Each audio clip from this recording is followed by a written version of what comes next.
Hello friends, I'm Garima Arora Kannan, a social entrepreneur, motivational speaker and a corporate trainer. Create a better future by maintaining a personal journal.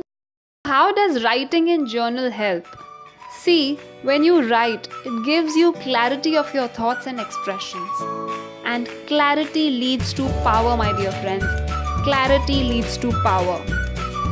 And it is a superpower to have that clarity in today's day and age when there are umpteen choices available all around with so many distractions. Social media being the biggest distraction. Actually, we can spend our entire day on social media doing nothing. So, journal helps you to decide your priorities. What are your priorities? Write it down in your journal. You can plan and prepare well for various areas of your life accordingly.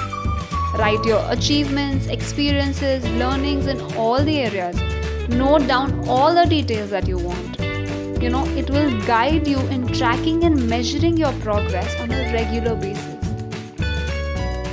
As Peter Drucker, the founder of modern management, said, if you can't measure it, you can't improve it.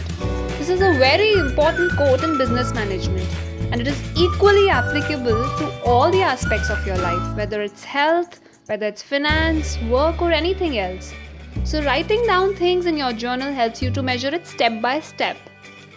All in all, journal is a very powerful tool to know yourself better, to improve yourself, and also helps you to structure your days, weeks, months, years and your life entirely. And as Aristotle said, knowing yourself is the beginning of all wisdom. I'll repeat, knowing yourself is the beginning of all wisdom. If you liked the video, please share it with your friends and family and empower them. Please subscribe to this channel for regular updates.